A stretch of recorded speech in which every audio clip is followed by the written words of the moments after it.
وسلم ام ہانی کے گھر میں سو رہے تھے یا اپنے گھر میں سو رہے تھے. حضرت جبریل علیہ السلام آئے. اب یہاں پہ ایک بات تو ایسی ہے جو ضمناً میں آپ کو بیان کر دیتا ہوں.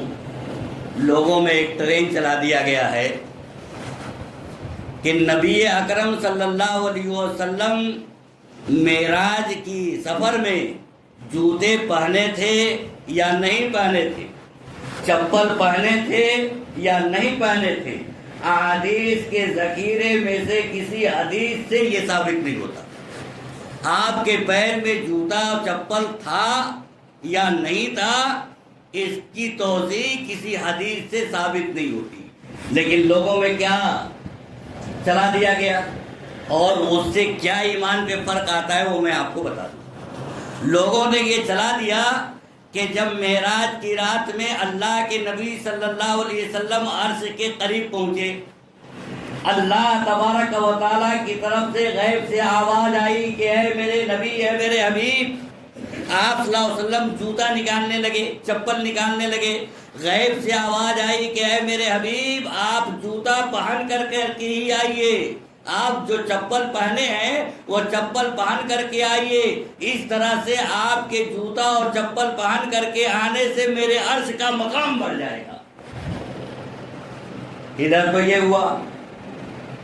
مثال میں حضرت موسیٰ علیہ السلام کو پیش کر دیا کہ حضرت موسیٰ علیہ السلام طور پہ اللہ سے ملنے گئے اور جب اس وادی میں پہنچے تو اللہ تبارک و تعالیٰ نے کہا فَقْلَنْ عَلَيْكَ، اے میرے کلیم اپنے جوتا کو نکال دو، تم مقدس وادی میں آئے.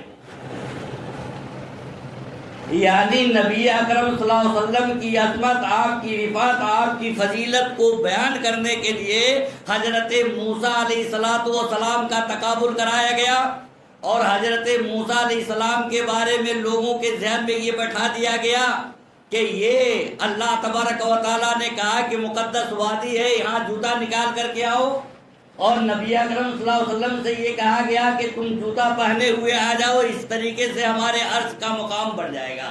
میں یہ نہیں کہتا کہ نبی اکرم صلی اللہ علیہ وسلم کی عظمت اور آپ کی فضیلت حضرت موسیٰ علیہ السلام کے برابر ہے یا کم ہے، ان سے لاکھوں درجہ بڑا ہے.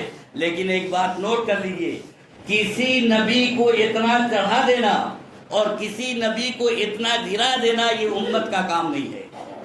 کسی نبی کی عظمت کو اتنا بیان کر دینا کہ دوسرے نبی کی شان گھٹ جائے، گر جائے، اس کی عظمت کے اندر تحقیر آ جائے، توہین آ جائے، کسی امت کے لیے جائز نہیں ہے. قرآن حکیم کا بیان ہے لا نفرق بین احد من رسلہ، ہم کسی نبی کو کسی نبی کی عظمت کو بیان